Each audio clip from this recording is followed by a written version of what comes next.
Prière, 9e partie. Prière simulée, vie de dévotion et de foi. Jésus dit, disciples de toute croyance, n'assassinez pas les plus nobles sentiments de l'esprit et n'essayez pas de le maintenir en pratique et culte externe. Regardez, si une mère n'a rien de matériel à offrir à son petit-fils aimé, elle le serre contre son cœur, le bénit de tout son amour, le couvre de baisers, le regarde avec douceur, le baigne de ses larmes, mais jamais n'essaie de le tromper avec des actes dénués d'amour. Comment pouvez-vous concevoir que moi, le divin maître, j'approuve le fait que vous vous contentiez de pratiques vides de toute essence, vérité et amour, par lesquelles vous tentez de tromper votre esprit, en lui faisant croire qu'il s'est alimenté, lorsqu'en réalité il se trouve, à chaque fois, davantage ignorant de la vérité? La prière est une grâce, que Dieu a livrée à l'homme, pour qu'elle lui serve d'échelle pour s'élever, d'arme pour se défendre, de livre pour s'instruire et de baume pour se oindre et guérir de tout mal. La vraie prière a disparu de la terre.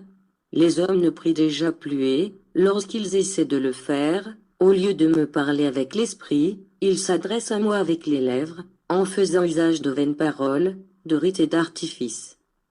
Comment les hommes vont-ils contempler des prodiges, si les formes et les pratiques qu'ils emploient ne furent pas enseignées par Jésus?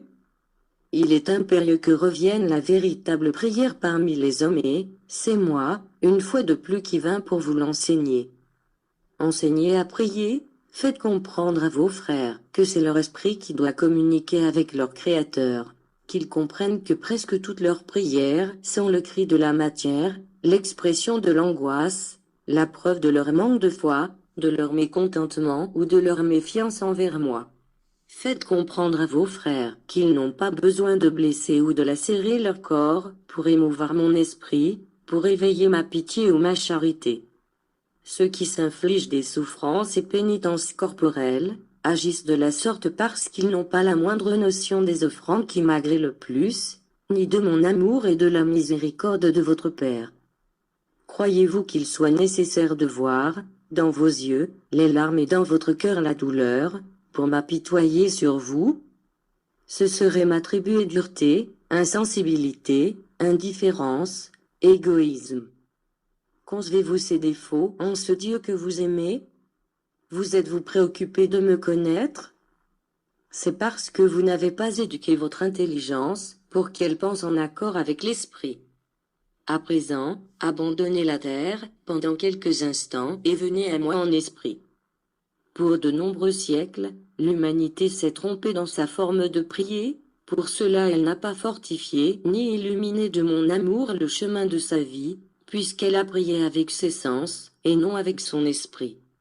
L'idolâtrie, à laquelle l'homme est tellement enclin, a été comme un poison qui ne l'a pas laissé savourer les délices spirituels de la prière intérieure.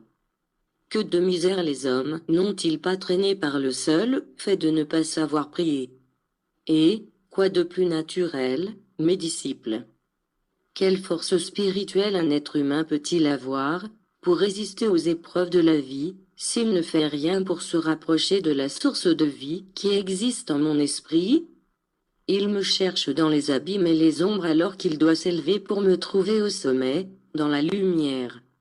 Ah, si les hommes de ce temps comprenaient le pouvoir de la prière, combien d'œuvres surhumaines réaliseraient-ils?